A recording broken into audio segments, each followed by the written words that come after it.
bonsoir à toutes et à tous, où que vous vous trouviez aujourd'hui pour ce nouveau webinaire. Nous avons le grand plaisir d'accueillir Izaskun Bernal, connecté depuis la Belgique et plus précisément de Bruxelles. Izaskun va nous présenter Décoder grâce à l'ingénierie émotionnelle. Bonsoir Izaskun. Bonsoir Jotis et bonsoir à toutes et à tous les synergiens. Alors Izaskun, comment vas-tu? Comment te sens-tu? Très bien, en forme et rempli de bonne énergie. Quelle émotion ressent-on au début d'un tel webinaire, Izaskun? Très bonne question. Personnellement, je ressens plutôt de la joie. De la joie et les remerciements à la vie et à les différentes personnes qui m'ont accompagnée pour pouvoir être présente aujourd'hui avec vous. Pour moi, c'est une sorte de rêve fait réalité. Donc, merci. Merci en tout cas de présenter ce webinaire, Izaskun. Et comme tu l'entends, j'ai fait un effort particulier pour dire ton nom parce qu'on ne dit pas Izaskun, mais Izaskun. C'est bien ça, hein? Voilà, c'est bien ça. Mais ne t'inquiète pas, c'est même compliqué pour certains Espagnols. Je comprends, j'assume. Ok. Alors, Izaskun Bernal, passionné du comportement humain, du monde des émotions et de la valeur des personnes au sein des organisations, jusqu'à y consacrer ces dernières années une grande partie de ta vie. Izaskun, tu as investi énormément de temps à l'étude approfondie de ces différents domaines, recevant les certifications d'écoles et des académies les plus prestigieuses et devenant ainsi ingénieur émotionnel, change manager du Solvay Business School et APMG et coach ICF. Commençons l'histoire depuis le début. Né à Ceuta, une petite ville espagnole multiculturelle d'Afrique du Nord, Izaskun, tu es une femme dynamique, pleine d'énergie et d'enthousiasme. Joueuse de tennis semi-professionnelle, tu as disputé les circuits internationaux pendant 10 longues années, une expérience unique grâce à laquelle tu as pu développer une passion et une détermination dans tout ce que tu entreprends, une ouverture d'esprit et une grande curiosité et surtout apprendre à gérer aussi bien le succès que les échecs. Par la suite, tu as étudié les sciences politiques à Madrid et rejoint le Parlement européen pendant 16 ans, de 2003 à 2019. Tu étais ainsi conseillère parlementaire et chef de cabinet, spécialiste des droits de l'homme, de la coopération au développement, de l'égalité des sexes et de la diversité. Au sein du Parlement européen, tu as introduit des outils de leadership collaboratif dans la coordination des équipes et dans l'organisation des événements. À tes 40 ans, tu souffres d'un burn-out.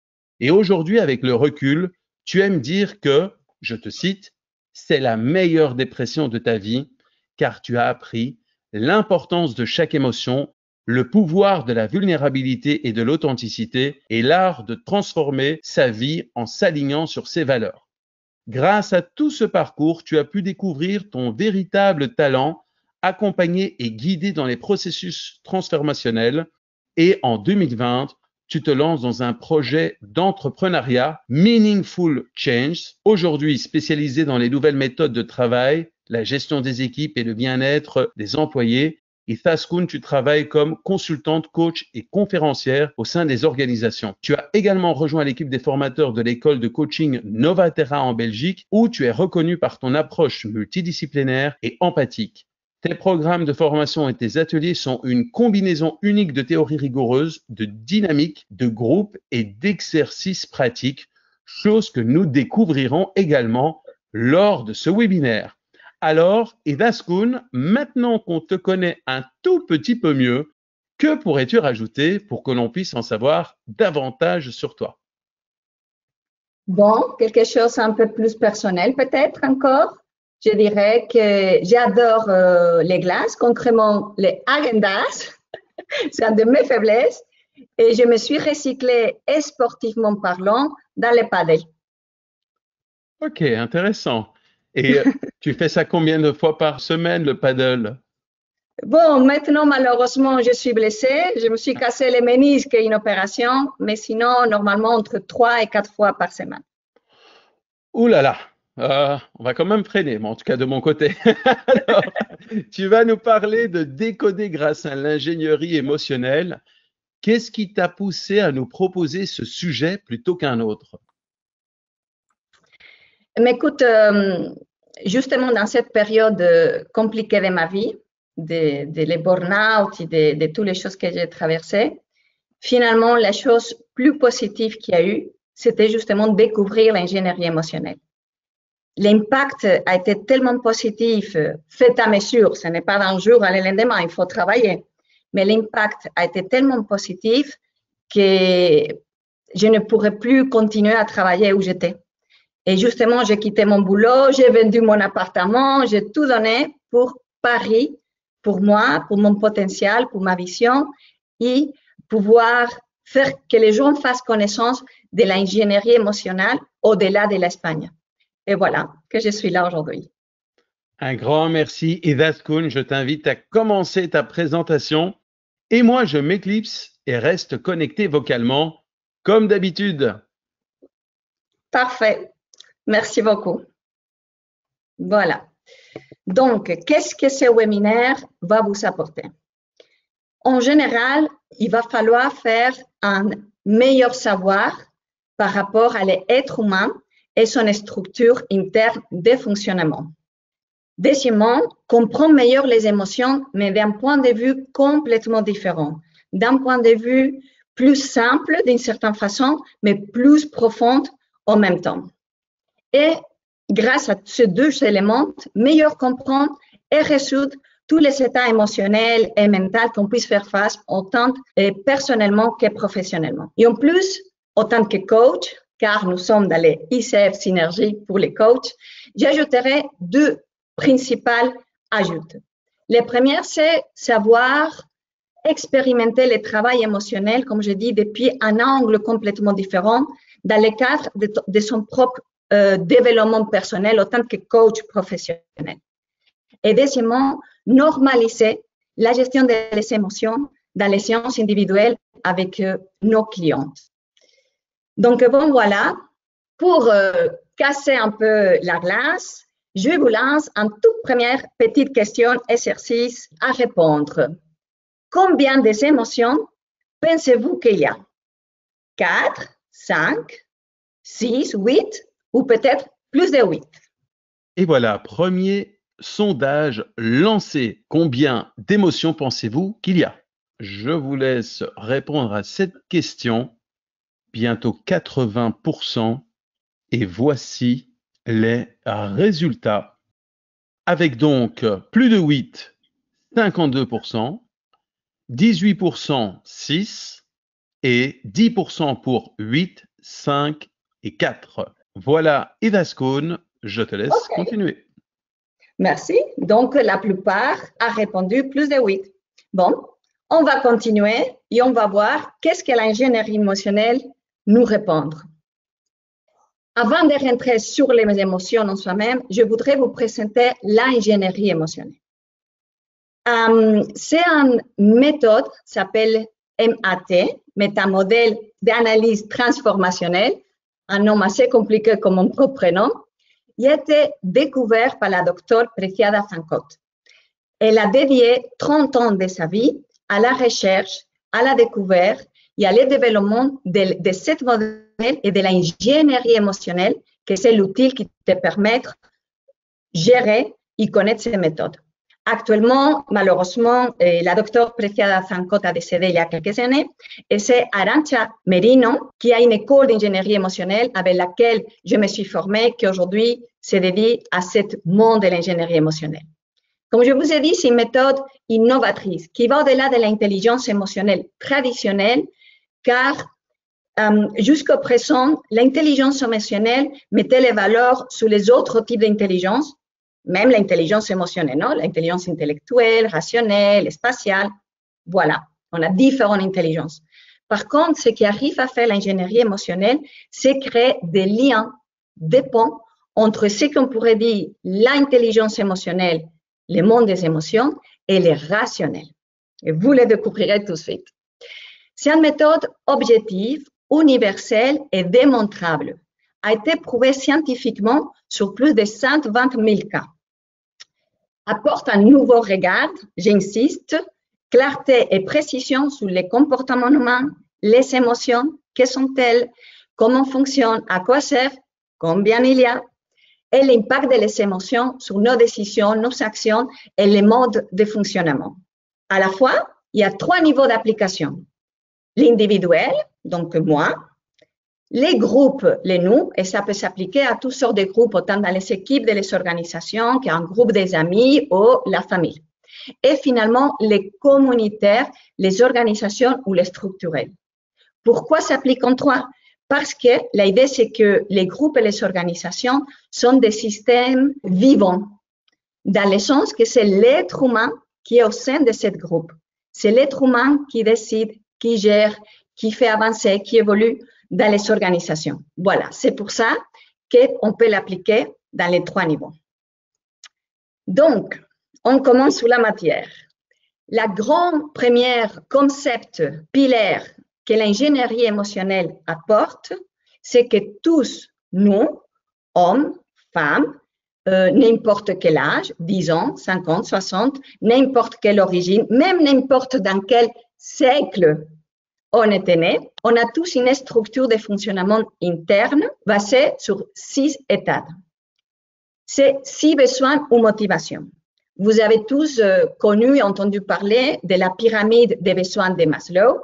Alors, ce qu'a fait la docteure Azancott, c'est réviser, si vous voulez, d'une certaine façon, réviser la pyramide des besoins de Maslow. Donc, moi, aujourd'hui, tout au long des webinaires, vous m'entendrez parler besoin ou motivation. C'est la même chose quand je parle, OK? Donc, tout ce que nous faisons, tout ce que nous pensons, que nous ressentons, s'inscrit dans un de ces domaines.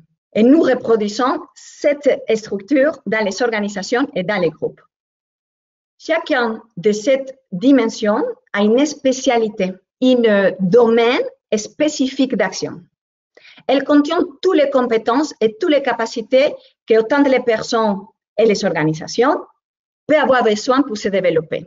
Donc, pour attendre à se déployer et à déployer tout notre potentiel, c'est relativement simple. Nous avons besoin de savoir comment fonctionne cette structure et apprendre à les gérer et de rééquilibrer les bons fonctionnements de ces dimensions. Donc, quelles sont ces dimensions? La première, à la base, c'est la sécurité. C'est les premiers besoins qu'on a tous, qu'on a l'être humain. Pourquoi? Parce que si on se sent en danger, soit physique, psychologique, émotionnel, mental, si on se sent en insécurité, on stresse. Donc, la toute première chose, c'est la sécurité.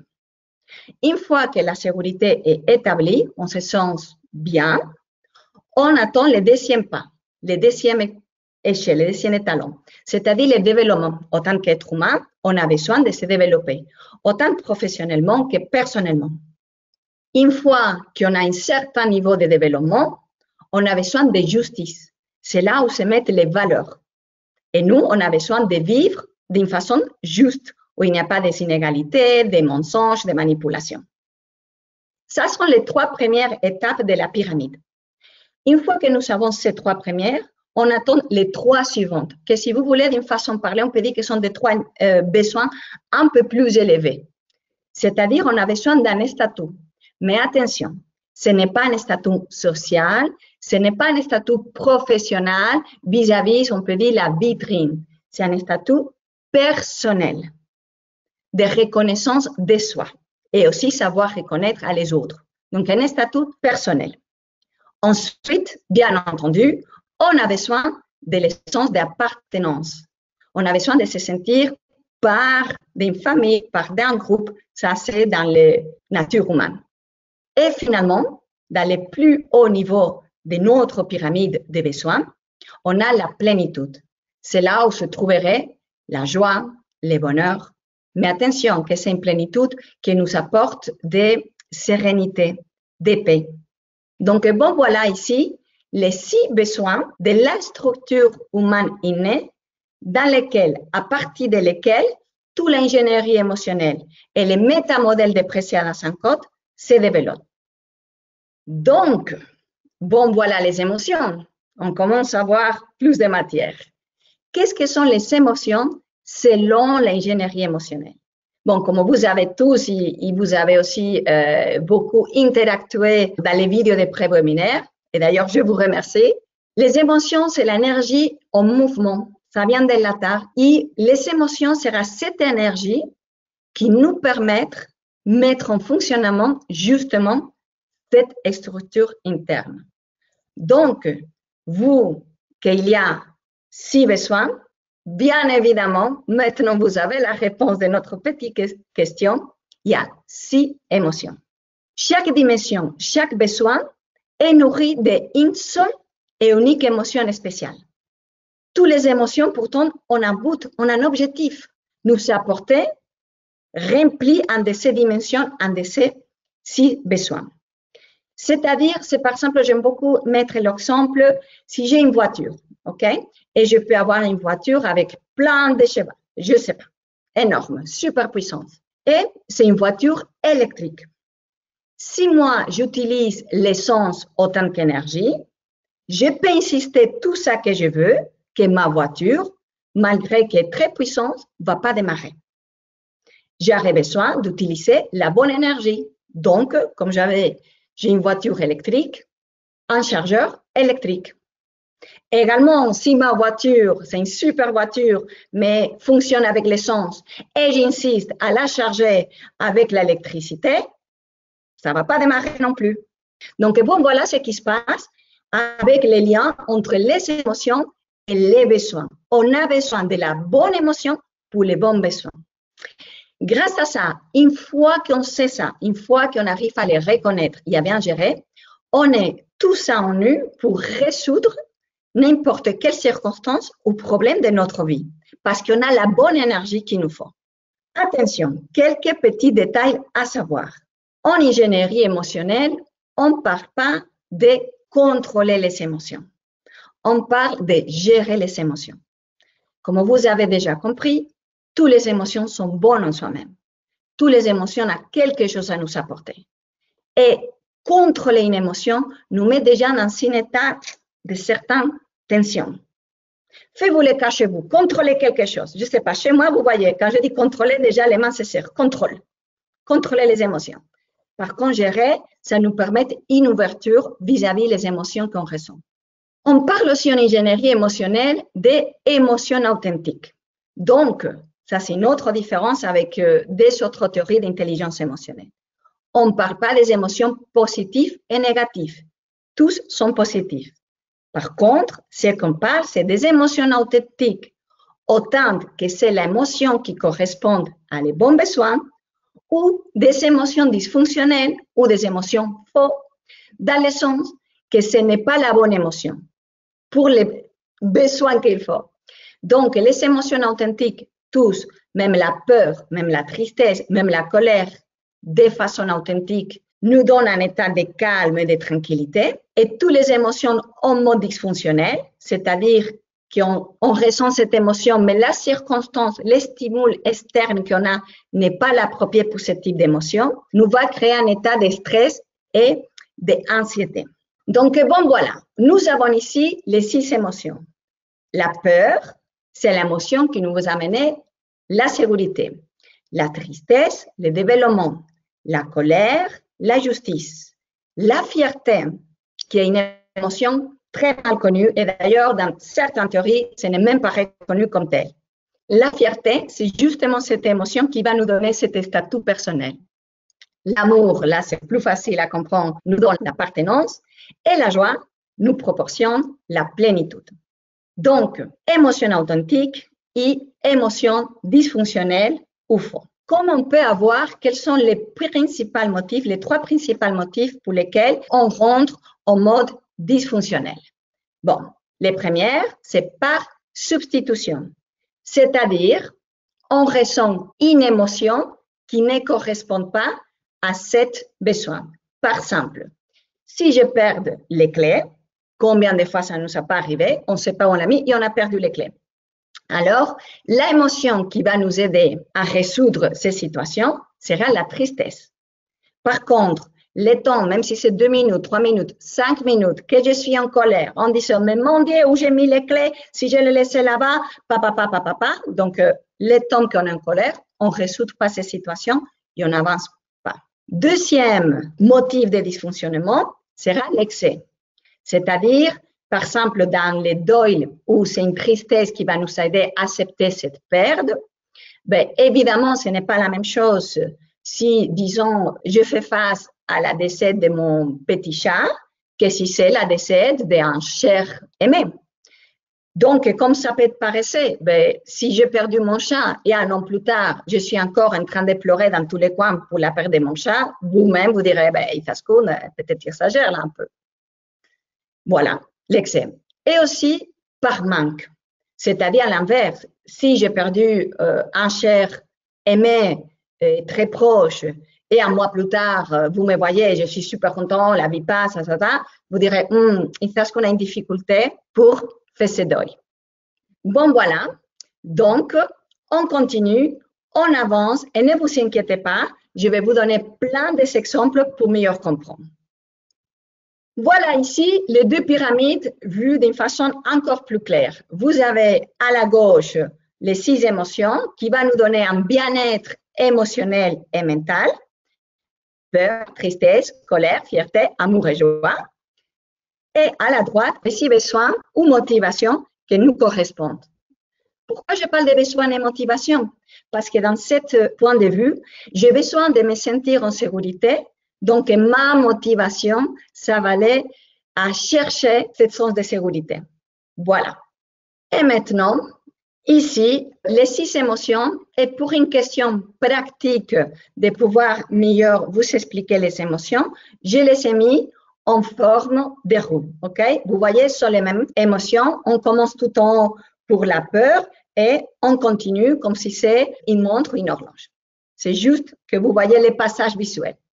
Bon, voilà, on lance le deuxième sondage pour tester comme c'est l'ambiance jusqu'à maintenant. Je souhaite, s'il vous plaît, que vous choisissez l'émotion que vous ressentez dans la situation suivante. Une situation imaginaire, mais que c'est réel. Enfin, je vais dire réel dans le sens que je l'ai vécu déjà et des clients à moi, on l'a vécu. Vous savez comment résoudre un problème, mais vous n'avez pas les données ni les outils pour le faire. Donc, vous avez comment résoudre un problème, mais vous n'avez pas ni les données ni les outils pour les résoudre. Qu'est-ce que vous sentez? La peur, tristesse, colère, fierté ou joie? Voilà le sondage. Et voilà, le sondage est lancé. Donc, quelle émotion ressentez-vous dans ce genre de situation? Donc, peur, tristesse, colère, fierté, joie. Donc, quelle émotion de base ressentez-vous dans ce genre de situation? Nous sommes à presque 80%. Et donc, voici les résultats. Donc, quelle émotion ressentez-vous dans ce genre de situation? 45% la colère, 34% la tristesse, 15% la peur, 4% fierté et 2% la joie. Voilà, Izaskun, c'est à toi. OK, la colère. Ça, c'est un classique. Merci pour vos réponses. Et je vais vous donner des explications par rapport émotion authentique, émotion dysfonctionnelle. Et la réponse à cette question. Si je ressens de la colère, je rentre en mode dysfonctionnel. Désolé pour les 40% des participants. Pourquoi? Parce que la colère, c'est l'émotion qui va nous aider à mener de la justice. Et la justice, c'est-à-dire les mensonges, les manipulations, les discriminations. Mais le fait de ne pas avoir l'outil nécessaire pour résoudre ce type de problème qu'on a en face de nous, ce n'est pas la colère. Donc, le temps, même les quelques secondes que vous passez en mode colère, genre, comment c'est possible, c'est injuste que ça m'arrive, vous êtes en mode dysfonctionnel. Donc, la colère va te mettre dans une sorte de rancœur. La peur Pour tout ça qu'ils ont eu, les 15% qui ont eu la réponse de peur, va te mettre dans un mode de manque de confiance. J'ai peur, je ne sais pas si je vais pouvoir les résoudre finalement. La fierté, désolé, mais dans ce cas, si tu sens la fierté, tu vas rentrer dans un mode plutôt prépotence, de prépotence. Genre, je n'ai pas besoin de les outils pour les résoudre. Si tu ressens la joie, je ne comprends pas très bien pourquoi tu es heureuse de ne pas avoir les outils pour résoudre. Là, je ne vois pas. Donc, finalement, la bonne réponse, justement, c'est la tristesse. Comme vous verrez maintenant, la tristesse, c'est cette émotion qui va changer notre mode de pensée. Donc, bon, voilà, on continue. Voilà ici toutes les émotions. Et attention, maintenant, je vais faire une présentation de tous les émotions, mais je vous préviens, pour tous ceux que vous voulez apprendre quelque chose grâce à ce webinaire, je suis désolée, vous aurez des sous. Parce qu'à partir de maintenant, vous allez devoir désapprendre. Sinon, il n'y a pas moyen que l'ingénierie émotionnelle et tout le potentiel qu'il peut vous apporter puisse avoir cet effet, cet impact tellement positif de lequel je vous ai parlé dans ma propre vie. Donc, soyez prêts à désapprendre tout ça que vous avez sur les émotions pour réapprendre avec moi. On y va, c'est parti. La peur. Bon, voilà. La peur, c'est la émotion. On parle toujours maintenant des émotions authentiques, ok? La peur authentique, c'est celui-là qui va détecter les menaces, les risques, autant physiques, psychologiques, émotionnels, n'importe quelle sorte. Et aussi, pas seulement de l'extérieur, aussi de l'intérieur. Parfois, c'est nous-mêmes qui nous sommes en risque pour notre santé ou pour notre bien-être. L'action, on a dit toutes les émotions à une action qui vient avec. La peur, l'action, c'est justement mettre des limites et dire non, apprendre à dire non grâce à la peur authentique. Et la finalité, je vous le répète, c'est la sécurité. La tristesse, celui-là, je sais, voilà, c'est les grands désapprentissages. La tristesse, ce n'est pas je suis triste, je déprime, je pleure. Là, en fonction des circonstances, pourrait être une émotion authentique ou dysfonctionnelle. Et je dis authentique parce que si c'est une belle perte, une grosse perte, bien sûr qu'il faut pleurer. Et bien sûr qu'il faut faire son deuil, mais à la bonne mesure. Une des nouveautés, et là, c'est commence à créer les liens, c'est que je vous ai parlé entre l'intelligence rationnelle et l'intelligence émotionnelle, c'est que c'est la tristesse, le côté rationnel. C'est la tristesse qui nous permet de reconnaître des situations, des pertes et des problèmes. L'action qui nous amène, c'est le deuil et trouver des solutions intelligentes. Et la finalité, c'est le développement. Le développement et la communication. Je ne l'ai pas mis ici, mais je vous le dis. Développement et communication. Donc, toutes les actions, toutes les circonstances qui ont besoin d'être résoltes, d'être acceptées, de se développer, c'est la tristesse. Par exemple, concret. La tristesse, c'est l'énergie qui va me permettre d'abord d'accepter. On a parlé au début de ma présentation que grâce au tennis, j'ai appris à gérer les échecs et les succès. On va parler des échecs. Les échecs, finalement, c'est avec la tristesse qu'on doit les gérer. C'est-à-dire, d'abord, j'accepte la situation telle qu'elle est. Ensuite, j'attire un apprentissage. Je trouve une solution intelligente pour ne pas reproduire les mêmes choses. Et finalement, grâce à cette procédure, vient le développement. Bon, voilà. Je vous lance comme ça des petites pépites, ok, de toutes les émotions. La colère. La colère, j'adore cette émotion parce que c'est la typique, on a tous peur de la colère. Par contre, c'est une émotion qu'on a vraiment besoin si on a envie d'avoir une vie juste et remplie de valeurs. Donc, la colère, l'énergie plus dynamique, nous permettre d'identifier les mensonges, manipulations, abus, discrimination, toxicité. Devant ce type de circonstances, oui, on a besoin de la colère. Et ça doit être toujours amené d'une action. OK? Sinon, s'il n'amène pas une action pour éradiquer toute cette manipulation et mensonge, on va rester dans une colère vers soi qui va nous provoquer un état de rancœur. L'action doit être toujours faite ou suivie pour un comme ça non, plutôt comme ça. Si on ne montre pas à notre interlocuteur ou à la personne avec qui ou les circonstances qui ont fait face de qu'est-ce qui se passe, j'insiste, on reste sous la colère dysfonctionnellement, qu'à un certain moment, plus tard, va finir pour exploser, on ne va pas comprendre le sens. Donc, la finalité, c'est la justice. Attention aussi, quand on parle de la dysfonctionnement par substitution, la tristesse et la colère se confondent beaucoup émotionnellement parlant. C'est-à-dire, devant des situations de perte, on a une tendance à sentir la colère parce qu'on pense que c'est injuste, comme l'exemple qu'on a vu. Il y a l'inverse aussi. Devant des vraies injustices, des conflits qu'ils ont besoin de résoudre, on a une tendance à utiliser la tête et à les justifier et à nous calmer pour que tout se passe bien. Donc, les personnes qui ont peur des conflits ou qui évitent les conflits, en général, c'est dans ces trois émotions, peur, ça va mettre les limites, tristesse, trouver des solutions et colère pour éradiquer la manipulation, que se trouve. Et on avance vers les trois suivantes. La fierté. Je suis consciente qu'on a une tendance et que nous nous sommes éduqués pour que la fierté soit mal vue. Ah, tu es trop fier. Par contre, justement, c'est comme ça que la confiance en soi commence à se casser. La fierté est liée à l'admiration, il y a l'habilité de pouvoir reconnaître les réalisations et les habiletés de soi-même et de les autres. Donc, c'est grâce à la fierté authentique qu'on travaille la confiance en soi et la confiance vers les autres. L'action, je viens de le dire, c'est la reconnaissance et l'admiration. Et la finalité, le statut.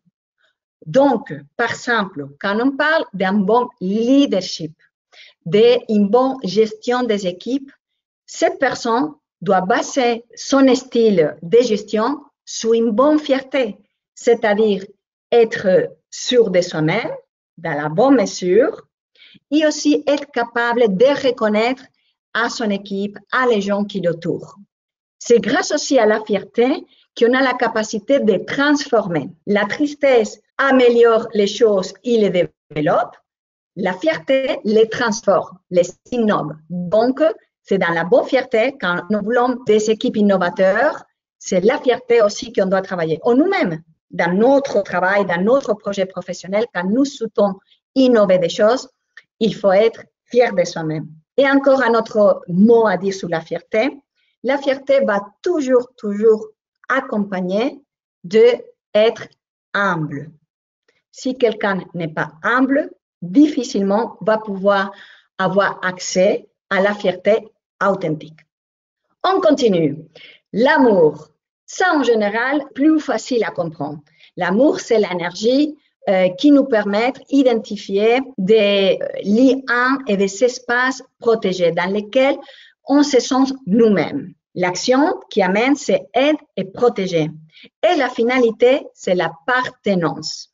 Et finalement, la joie nous permet de reconnaître des cadeaux inattendus, des cadeaux que la vie peut nous offrir. Les changements, c'est dans la joie qu'on doit les ressentir, voir nous s'ouvrir à les changements que la vie avant.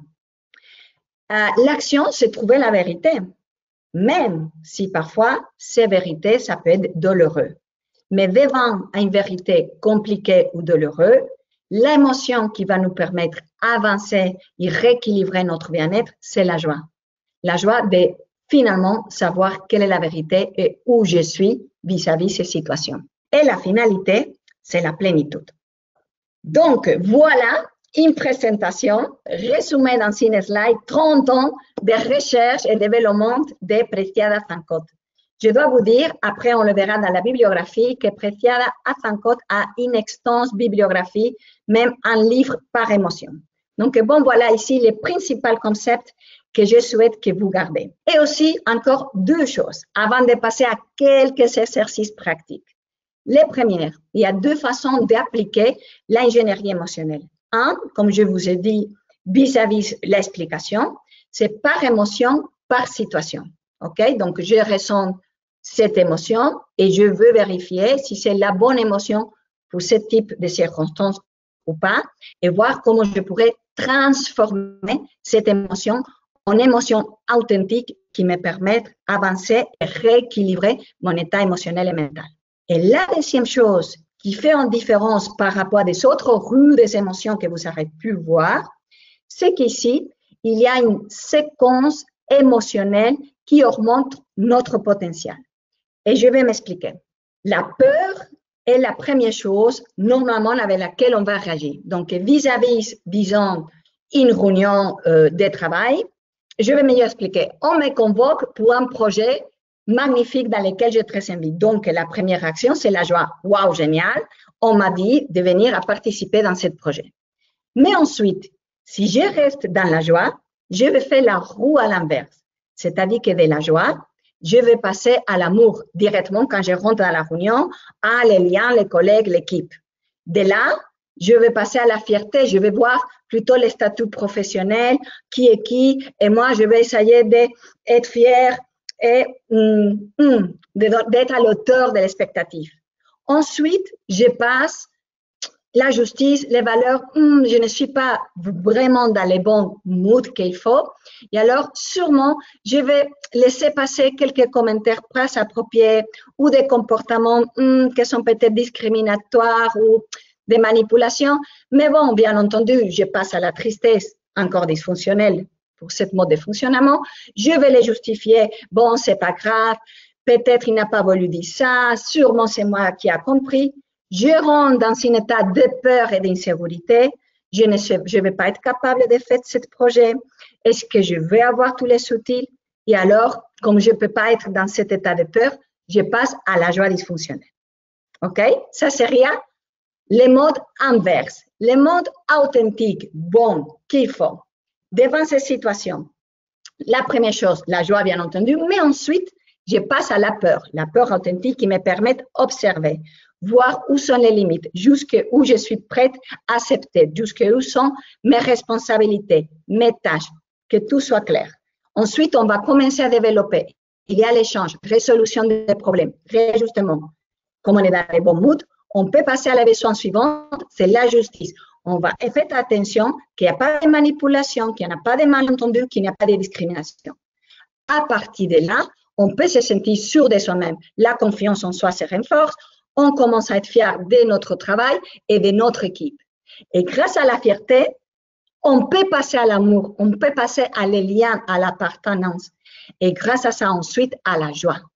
Donc, comme vous voyez, cette roue émotionnelle authentique que l'ingénierie émotionnelle nous propose, c'est une accumulation d'énergie. C'est pour ça qu'on dit que grâce à l'ingénierie émotionnelle, on peut augmenter jusqu'à 4 notre potentiel. Bon, voilà. On va passer à quelques exercices pratiques pour commencer à mettre en pratique. Mais maintenant, ça sera sur les chats. On ne fait plus les sondages pour donner une autre énergie. Encore une fois, quelle émotion, après toutes ces explications, vous sentirez dans cette situation? Les bus que vous prenez tous les matins, pas dès que vous arrivez à l'arrêt. Imaginez-vous, les bus que vous prenez tous les matins, quand vous descendez, c'est l'arrêt de bus à côté de chez vous, vous arrivez, ils partent. Quelle est l'émotion que vous sentez? Peur, tristesse, colère, fierté, amour ou joie? Allez-y, répondrez sur les chats. Et voilà, donc moi, je vais aller chercher des réponses dans le chat. Il y a Jenny qui nous dit la colère, Khalil la tristesse, Alix colère, Aurélie colère, Ingrid tristesse, Anne-Laurine tristesse, peur de la part de Christine, Sylvie nous dit colère, Marie-Charlotte nous dit tristesse, ouh là là, ça défile. Alors Zakia nous dit tristesse, Virginie tristesse, alors il y a énormément de tristesse, colère, déception, colère et peur nous dit Marianne, Alain nous dit colère, François tristesse, colère nous dit Lynn, Pamela nous dit tristesse, voilà, c'est toujours dans ces plus ou moins 3 réponses, colère, tristesse et également peur. Très bien. Bon, voilà, la bonne émotion authentique, c'est la tristesse. Pourquoi? Finalement, c'est un boost, on a perdu le boost, ok? Mais personne nous a manipulés. Est-ce que le boost nous a manipulés, nous a menti, nous a discriminés? Non, c'était nous, avec nos gestions de notre temps, qui a perdu le boost. Donc, encore une fois, tout le temps que vous restez dans cette colère, vous ne résoudrez pas, vous n'avancerez pas. Par contre, plutôt vous arrivez dans la tristesse, dans l'acceptation de « bon, ok, j'ai perdu le bus ». À partir de là, on peut mettre en place toute une série d'actions. Par exemple, réfléchir à sortir 5-10 minutes à l'avance le lendemain pour que ça ne se reproduise pas. Et par exemple aussi, maintenant, qu'est-ce que je peux faire? Je peux attendre les bus suivants qui arrivent en 5 minutes, je peux prendre une trottinette, je peux aller à pied, je prends un taxi. Bon, voilà des solutions qui se mettent en place pour nous aider à avancer. Donc, dans ce genre de situation, c'est la tristesse. On attaque la suivante. Un bon ami obtient les projets que vous vouliez. Qu'est-ce que vous ressentez dans ce cas-là? Un bon ami, finalement, obtient les projets que vous vouliez pour vous. Allez-y à répondre sous le chat. Voilà, Daniela nous dit la joie, Lisbeth amour, Véronique tristesse, Lionel colère, Laura tristesse, Cécilia joie, Christine joie, Catherine tristesse, Laurier tristesse, colère pour Marie-Charlotte, Costa nous dit joie, Florence nous dit tristesse, Johan joie, Annette amour joie, Gilles colère. Donc voilà, ça va vers l'amour, la tristesse, la colère, voilà les émotions qu'on voit le plus souvent. Parfait, Jotis, merci. Bon, voilà, on va analyser sous la base de les choses que je vous explique. Si je ressens la peur, ok, pour commencer dans cet ordre qu'on a. Si je sens de la peur parce qu'une amie a eu ce projet, je vais miner la confiance en moi. Je vais avoir peur la prochaine fois et je ne vais pas me sentir capable. Donc, la peur, dans ce cas, est dysfonctionnelle. Si je sens la tristesse, je vais venir dans un état négatif de je ne peux pas le faire. Et aussi, ça ne nous aide pas dans ces cas-là concrets comme première réaction à résoudre des possibles problèmes. La colère serait ressentie, c'est injuste. J'ai travaillé beaucoup pour ce projet et mon ami n'en a pas eu. Donc, vous voyez, c'est un état de rancœur et de mal-être vis-à-vis mon travail, mon projet et ma relation d'amitié. L'amour, vous l'avez dit aussi, je comprends parce que c'est votre ami. Mais l'amour, le lien est déjà là. La réalité, c'est que lui, il a eu un projet. Ce n'est pas à voir avec les liens que vous avez avec vous. Et la joie, dans ces cas-là, vous fêterez que vous avez perdu un projet. Donc, justement, l'émotion authentique, vous le savez déjà, c'est la fierté. Vous voyez comme c'est compliqué? Entre les chats et les réponses que Jotis m'a partagées, il n'y a eu aucune fierté. C'est la fierté authentique qui va me permettre de reconnaître et admirer à mon ami parce qu'il a eu les capacités de gagner et d'obtenir ce projet. C'est comme ça aussi que lui, il va se sentir fier de soi. On va lui dire, bravo, Jotis, imaginons que ce soit Jotis. Bravo, Jotis, tu as eu ce projet, je te félicite, toute mon admiration. Ensuite, comme nous sommes des amis, on va ressentir grâce à cette reconnaissance que les liens se renforcent et bien entendu, après, on pourrait avoir les fêter avec un apéro ou un bière en joie. Mais très important, pas sauter les pas principaux de la fierté de la reconnaissance. Et je complique encore une chose un tout petit peu. En situation très similaire, mais pas exactement. Encore, la personne avec qui vous vous entendez le moins bien de travail au bureau, c'est-à-dire votre pire ennemi, obtient ces projets que vous voulez. Donc, ce n'est plus votre ami, c'est maintenant les pires personnes de l'équipe. Qu'est-ce que vous ressentez dans ce genre de situation? Alors, je réagis parce qu'il y a Marianne qui répond ici, c'est pas le chat, c'est le tigre. Voilà, alors, qu'est-ce qu'on ressent par rapport à la question? Cécile nous dit colère, Nathalie colère. Donc la colère et la tristesse prennent vraiment déjà le dessus. Jérôme nous dit tristesse, Dorothée nous dit fierté. Dorothée, à mon avis, a répondu à la question peut-être d'avant. Nina tristesse, Catherine peur, Véronique colère, Céline colère, Isabelle tristesse, peur, colère, peur, colère, peur, colère, tristesse. Voilà, donc ce sont les trois émotions que je vois le plus. Très bien. Bon. Voilà ici encore un petit peu des apprentissages, que soit notre ennemi ou notre ami ne change pas le type de circonstances.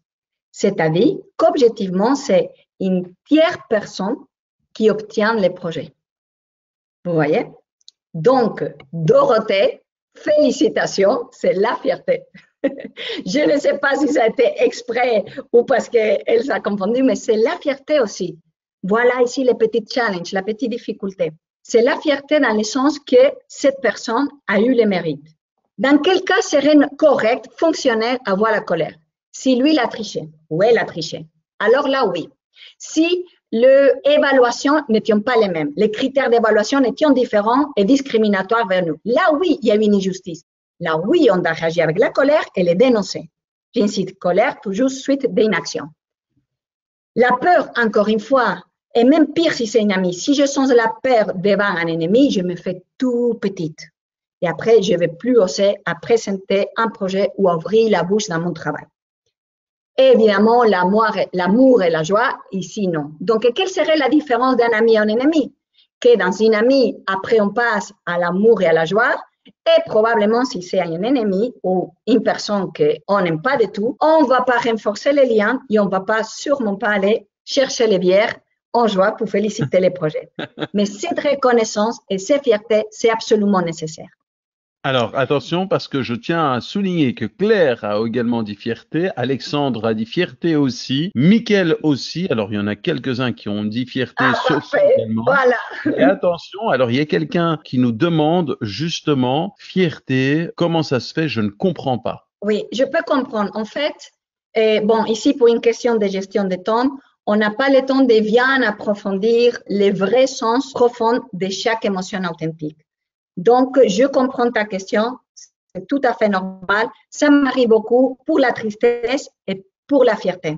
C'est les deux. C'est-à-dire qu'on a un codage déjà mis dans la tête que la tristesse, c'est compliqué pour nous développer, ou c'est rien à voir, et justement la fierté, pour revenir à la question, fierté de quoi? Comment je vais être fière de cette personne? Il faut comprendre que la fierté, c'est-à-dire avoir la capacité de reconnaître et d'admirer les valeurs, les habilités, les capacités de soi et de l'autre. OK? Donc, dans ce cas-là de l'ennemi ou de la personne pas chouette, je peux comprendre fier de quoi? C'est que tu dois être dans ton équilibre mental et émotionnel, être capable de faire la différence entre peut-être son comportement quotidien, peut-être c'est une personne que dans les interrelationnels n'est pas douée de tout, ou même que ses valeurs ne sont pas les nôtres, ou même que c'est quelqu'un de vraiment manipulateur ou manipulatrice. Donc, dans ces cas-là, on se protège, on ne se mêle pas et on met les limites, les distances pour nous sentir en sécurité devant ces personnes. Mais dans cette circonstance précise d'un projet où il y a eu les mêmes critères d'évaluation et cette personne l'a gagné, reconnaissance. Si vous voulez, on élève le mot fierté. C'est pas grave. Ce qu'il faut savoir, c'est que c'est l'émotion qui te met à reconnaître et admirer quand il y a des capacités, des habilités admirables. Et c'est grâce à ça qu'il va nous permettre de faire. Je vous assure que depuis que j'ai commencé à le faire moi-même, ma vie a changé. C'est incroyable. Alors, juste terminer avec un petit commentaire de la part de Kevin qui nous dit « Du coup, je suis fier pour Dorothée ». Voilà. Il passe cool. On est un peu pris pour les temps. Est-ce qu'on lance ce dernier exemple, situation? Oui, allez, on le prend. Allons-y. Allez-y. Ça, c'est un tout petit peu plus concret pour les coachs qui nous écoutent. Lors d'une séance individuelle, votre client se présente dans un état de colère à cause d'une situation au travail. Donc, votre client vient en colère à cause de son travail. Qu'est-ce que vous, en tant que coach, vous ressentez devant cette situation? Et voilà, donc amour nous dit Virginie, Bernard nous dit fierté, Sophie amour, Valentine amour, Lionel amour, Nathalie peur, Adjer amour, Chantal amour, Muriel amour, Zakia amour, Xavier fierté et amour, Jacques amour. Donc amour prend vraiment le pas. Ouais. Marianne amour, Prisca amour, Lise tristesse, Jérôme colère, Pamela amour, Hugues, amour. Vraiment, c'est la réponse qui est donnée vraiment en grande majorité et suivie par tristesse et fierté. OK. Bon, voilà. Selon l'ingénierie émotionnelle et les émotions authentiques, et comme ça on découvre encore plus de détails sur chaque émotion, c'est la tristesse. La tristesse entendue comme savoir écouter, savoir trouver des solutions, savoir, c'est l'empathie. L'empathie est dans la tristesse, pas dans l'amour. L'amour, c'est autre chose. L'empathie, c'est la capacité, comme vous savez tous, d'être capable de se mettre dans la situation des autres, mais ce n'est pas la sympathie. Différence entre empathie et sympathie. Donc ici, je peux comprendre les gens qui ont dit amour, je peux comprendre les gens qui ont dit colère, parce qu'on se sent contagié, mais pour être un bon coach professionnel et les compétences d'ICF se trouvent, selon l'ingénierie émotionnelle, dans la tristesse authentique. C'est-à-dire, je connecte avec ma tristesse authentique, pas la tristesse qui nous déprime, hein, la tristesse authentique. Je connecte avec mon client et à partir de là, on va voir comment je peux l'accompagner. Encore une chose, ici notre cliente, à la place d'un état en colère, vient dans un état de tristesse. Qu'est-ce qu'on ressent à ce moment-là? Toujours l'amour? Qu'est-ce que vous pensez? Qu'est-ce que vous ressentez? Donc, à la place de colère, notre cliente vient dans un état de tristesse absolue. Parce que, bon, il y a eu quelque chose dans sa situation familiale ou personnelle qui l'amène dans cet état. Alors, Khadija nous dit tristesse, Liliane, tristesse, Dorothée, toujours tristesse, Steven, tristesse, Virginie, amour, Isabelle, tristesse, Stéphane, toujours tristesse, Anne-Laurie, tristesse, Stéphane, amour, Marie-Louise, tristesse, Cécilia, colère. Donc voilà, c'est un peu mitigé, amour, tristesse. OK. Bon, voilà. Ici, la réponse correcte, appropriée, c'est la tristesse. Mais bien entendu, je souhaite faire cette matisse. La tristesse, pas parce que c'est l'émotion que mon client amène. La tristesse, parce que j'insiste, c'est où sont les compétences que les coachs nous devons avoir pour bien accueillir les émotions de nos clients, en tout cas au démarrage, au début de la séance. Et après, bien entendu, on peut passer à la fierté, à la reconnaissance de toutes les choses qu'il a réussi à faire, de tous les pas qu'il a déjà fait, et créer les liens. On passe à l'amour, créer les liens autant que coach et client, qui se crée un lien, et finalement la joie. Mais ici, c'est la tristesse, mais pas parce qu'on s'est vu contagier ou parce qu'on connecte avec la même émotion. Donc, en conclusion, en tant que coach, n'importe quel état émotionnel ou mental via notre cliente, chez nous, c'est très important de rééquilibrer toutes nos émotions et les dysfonctionnels et savoir connecter lors d'une séance avec la tristesse authentique. En conclusion, quand on apprend à gérer les émotions consciemment avec l'ingénierie émotionnelle, on a une structure de fonctionnement interne à plein potentiel. On peut résoudre toutes les sortes de problèmes avec agilité. On développe plein de soft skills, d'authenticité, créativité, empathie, et on a une énergie positive et sens, une meilleure tolérance à l'estress, la résilience, flexibilité à les changements. Par contre, comme personne ne s'explique, et j'aime bien utiliser l'expression comme on marche dans la vie comme poulet sans tête, on a une structure dysfonctionnelle, les problèmes s'enchaînent et on peut avoir des troubles de santé. Et grâce à l'ingénierie émotionnelle, en plus de ça, et dernière pépite pour finir, tous nous avons une équation émotionnelle qui va déterminer notre typologie de personnalité. Qu'est-ce que c'est-à-dire? On a une émotion dominante, une émotion déconnectée et une émotion interdite ou qu'on a plus de difficultés. Mais bon, voilà, ça sera peut-être l'objet d'un autre webinaire dans l'avenir. Ici, une petite bibliographie que je vais vous laisser. 3 livres de Preciada Zancot en français et un en espagnol pour ceux qui peuvent les parler, que je les recommande. Très bien. Et voilà, merci à toutes et à tous pour votre écoute. Un grand merci Zaskun pour cette présentation dynamique et très pratique sur le fonctionnement de l'ingénierie émotionnelle. J'aimerais également remercier Nathalie Blin qui a répondu à toutes vos questions techniques. Alors Nathalie Blin est ambassadrice ICF Synergie pour le Québec et également membre de l'ICF Québec. Bonsoir Nathalie, ou plutôt bonjour. Comment ça s'est passé, Nathalie? Mais ça s'est très bien passé, hein? On a utilisé beaucoup le chat aujourd'hui, mais certains étaient perdus un peu, mais on s'est tous retrouvés au même endroit, donc c'était parfait. On n'a pas vécu trop d'émotions négatives.